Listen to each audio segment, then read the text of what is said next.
Letter મોકલાવું મારા વાલા? નમસ્કાર ખેડૂત મિત્રો, તમે કહેતા હશો કે લેટર મોકલાવું મારા વાલા.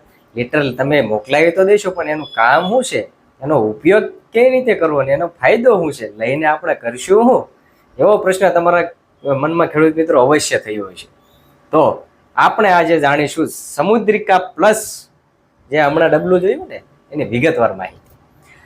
તો પ્રોડક્ટ એક છે પણ એના કામ અનેક છે. વસ્તુ સસ્તી અને સારી છે પણ અદ્ભુત છે. આપણે આજે એની વિગતવાર એ માહિતી મેળવીએ. ચાલો તો વિડીયોમાં આગળ વધીએ ખેડૂત મિત્રો. નમસ્કાર ખેડૂત મિત્રો, ફરીથી એક વખત ફાર્મિંગ સ્ટાર યુટ્યુબ ચેનલમાં હું નિલેશ મોડિયા આપ સર્વે ખેડૂત મિત્રોનું હાર્દિક સ્વાગત કરું છું. ખેડૂત મિત્રો, શ્રેષ્ઠ ગુણવત્તા એ જ અમારી ઓળખ. આ એ અમારી ચેનલનું એ સૂત્ર છે, એક ટાઇટલ છે. જે સૂત્ર સાથે આપણે હંમેશા ખેડૂત મિત્રોને કંઈક સસ્તી પણ ખૂબ સારી પ્રોડક્ટ આપવાની એ કોશિશ કરતા રહ્યા છીએ.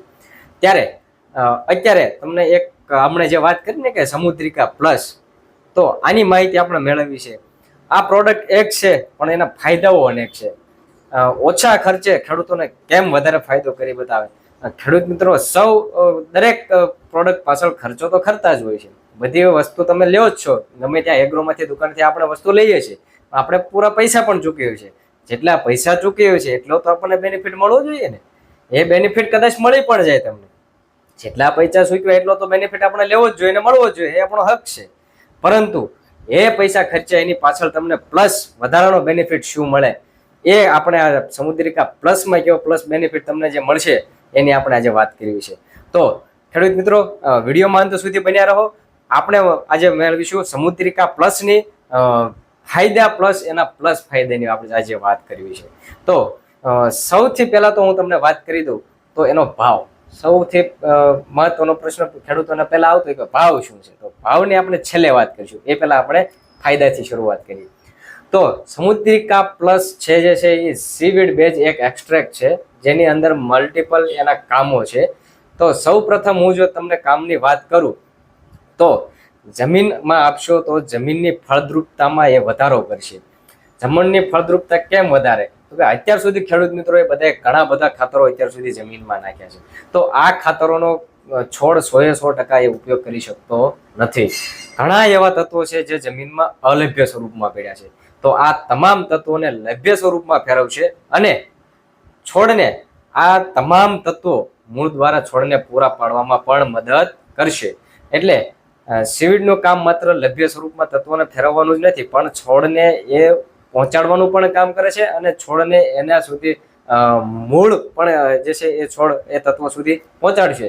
મૂળના ડેવલપમેન્ટમાં પણ છોડમાં એટલો જ ફાયદો કરશે, જેથી નવા મૂળની સંખ્યા પણ તમે જોઈ શકશો. પહેલું આપણે વાત કરી ફળદ્રુપતાની.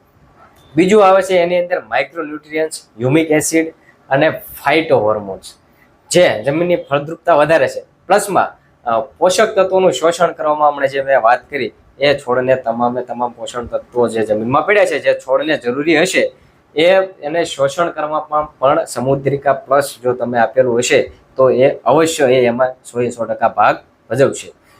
બીજું આપણે વાત કરીએ તો જમીનનું આરોગ્ય. અત્યારે આપણે વાત કરીએ તો જમીનની આરોગ્યનું સ્તર ઘણું નીચું આવી ગયું છે. જમીનની ફળદ્રુપતા ઘણી ઘટતી જાય છે, જમીન જળ બનતી જાય છે.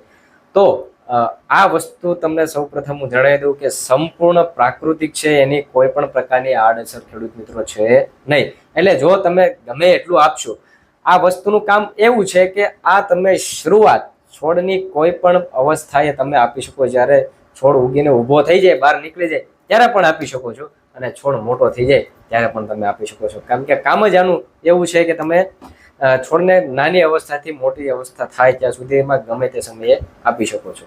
બીજું કે સમુદ્રિકા પ્લસ એ તમારે એન્ટીઓક્સિડન્ટ તરીકેનું કામ કરશે. એની અંદર ઘણા બધા એવા એન્ટીઓક્સિડન્ટ એ ઉમેરવામાં આવ્યા છે જે છોડને પોલિફેનોલ્સ અને રેડિકલ ઓક્સિડન્ટના નુકસાનથી એ છોડને એ બચાવે છે.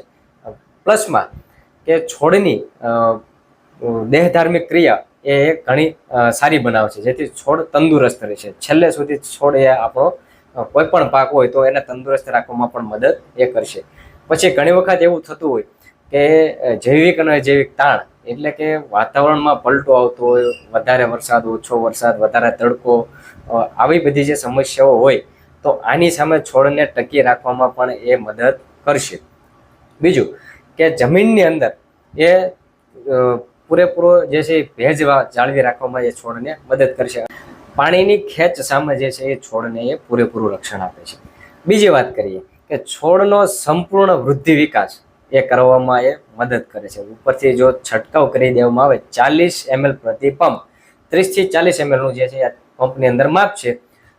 1 લીટરના ખેડૂત મિત્રોને 25 રૂપિયા એ પંપ 1 લીટરના 25 પંપ થાય છે અને ખર્ચ એ પંપ દીઠ 26 રૂપિયાનો આવે છે. આ આપણે અત્યાર સુધીના પ્રોડક્ટ જે ની વાત કરી એ આ ખર્ચામાં તમને આટલા બેનિફિટ તો કરી આપે છે છોડને. તો પ્લસમાં બીજા વધારાના કયા ફાયદાઓ થાય છે એ આપણે જોઈએ. બીજું, છોડને તમામ પ્રકારના જે જરૂરી પોષણ હોય જે જમીનમાં હોય, જો તમે 1 એકરે 1 લીટર જમીનમાં પિયતમાં આપેલું હશે તો છોડને જરૂરી તમામ પોષક તત્વો તો પૂરા પાડશે જ. પેલા અલભ્ય સ્વરૂપમાં પડેલા તત્વોને લભ્ય સ્વરૂપમાં તો ફેરવશે, પણ ખાતરોનો સાથે સાથે જે છે જો સાથે ખાતર આપશો તો એનો 100% ઉપયોગ પણ કરાવશે. બીજું કે છોડમાં જે રૂટ સિસ્ટમ વિકસાવવાની હોય, મતલબ કે મૂળ જે છોડના છે એનો સારા વિકાસ, સારા ગ્રોથ કરાવે છે, જેથી મૂળનો જથ્થો છોડનો વધશે. જો છોડના મૂળનો જથ્થો વધશે તો જ એ વધારે પોષણ લઈ શકશે અને છોડનો સારો વૃદ્ધિ વિકાસ અને ફાલફૂલ એમાં સારા લાગશે. બીજું કે ફાલફૂલ અવસ્થાએ જે છે જ્યારે છોડ હોય ત્યારે એમાં ફાલને ખરતો અટકાવવામાં મદદ કરશે. પ્લસમાં સમયસર ફાલ લાગવામાં તો મદદ કરશે અને સમયસર જે ફૂલ ખીલી જાય અને એમાંથી ફળનું બંધારણ એ થાય એમાં પણ એ પૂરેપૂરું એ મદદ કરશે. પ્લસમાં આપણે આગળ વધીએ કે સીવીડમાં એન્ટીમાઇક્રોબેક્ટેરિયલ પ્રવૃત્તિ થતી હોય છે, એટલે છોડને કેટલાક રોગો હોય તો એની સામે જે છે રક્ષણ આપવામાં પણ એ મદદ કરશે. બીજું, જમીનની અંદર ભેજ રાખવામાં મદદ કરશે. આપણે જે વાત કરી તો આની અંદર બીજું જે છે વાત કરીએ તો છોડના વિકાસના જે હોર્મોન્સ હોય તો એને વધારે પ્રેરે છે, એટલે છોડને વધારે પ્રમાણમાં જો હોર્મોન્સ મળશે, ઉપરથી છંટકાવ કરશું એટલે આ જે છે સીધું પાન દ્વારા છોડને મળશે, એટલે વધારે હોર્મોન્સ મળશે છોડને તો એનો વૃદ્ધિ અને વિકાસ એ સારો થશે અને એને નિયંત્રિત કરવામાં પણ એ મદદ કરશે. બીજું, આની અંદર ફોસ્ફરસ રહેલું છે. જો ફોસ્ફરસ જે છે છોડના તંદુરસ્ત રાખવામાં, રૂટ સિસ્ટમ એટલે કે મૂળના વિકાસમાં અને છોડને મજબૂત રાખવામાં અને સારો એવા વિકાસમાં એ ફાયદો કરી બતાવશે. તો આ થઈ આપણે સમુદ્રિકા પ્લસની એ ફાયદા અને ફાયદા. હવે ઘણી વખત એવું થતું હોય છે કે છોડ ઘણા તણાવ સામે ઝૂઝૂમતો હોય કે હમણાં જે આપણે વાત કરીએ તો વરસાદ વધારે હોય તો આવા સમયે જો એડવાન્સ ટ્રીટમેન્ટ તરીકે આપીએ છીએ તો છોડ ટકી રહેશે અને જો આ પરિસ્થિતિમાંથી પસાર થઈ ગયો અને પછી જો તમે આપશો તો પણ એને રિકવરી કરવામાં પણ એ સારી એવી મદદ એ કરશે. પછી આપણે જો બીજી આની વાત કરીએ તો આની અંદર એ પ્યોર ફોર્મમાં આની અંદર સમુદ્રિકા પ્લસ સીવીડ લખેલું છે. સીવીડ એક્સ્ટ્રેક્ટનું પ્યોર ફોર્મ એ આની અંદર જે સૌથી ઊંચી ગુણવત્તાનું સીવીડ જે એક્સ્ટ્રેક્ટ કરવામાં આવે છે એ આની અંદર એ ભરવામાં આવેલું છે. પ્લસ આ તમે જો ખેડૂત મિત્રો બોટલ લેશો એટલે આની અંદર તમને વજન પણ એવો સારો એવો એ દેખાશે. અને બીજી આપણે વાત કરીએ તો પંપ દીઠ આપણે જે આગળ વાત કરી એમ 30 થી 40 ml તરીકે પંપની અંદર તમે ડોઝ કરી શકો છો. 1 લીટરના જે છે 25 પંપ થશે અને પંપ દીઠ એ ખેડૂત મિત્રોને 26 રૂપિયાનો પંપ પડશે અને લીટરનો ભાવ છે 650 રૂપિયા. આ સિવાયની જો વિડીયોમાં કોઈ માહિતી રહી જતી હોય તો ખેડૂત મિત્રો અવશ્ય આપણા હેલ્પલાઇન નંબર ઉપર સંપર્ક કરી અને માહિતી મેળવી શકશો. તમારા નજીકના તાલુકા ડીલર મથકે ક્યાં મળશે એની માહિતી પણ તમને મળી જશે. એ માટેના હેલ્પલાઇન નંબર 2 તમને આપી દઉં, એ લખી લ્યો 98 244 31 335. બીજો છે 97 257 45 9 71. આની ઉપર સંપર્ક કરી અને આપ વધારાની માહિતી મેળવી શકશો અને આપણા સુધી પ્રોડક્ટ પણ એ આ નંબર ઉપરથી જ મેળવી શકશો. ખેડૂત મિત્રો, જય જવાન જય કિસાન.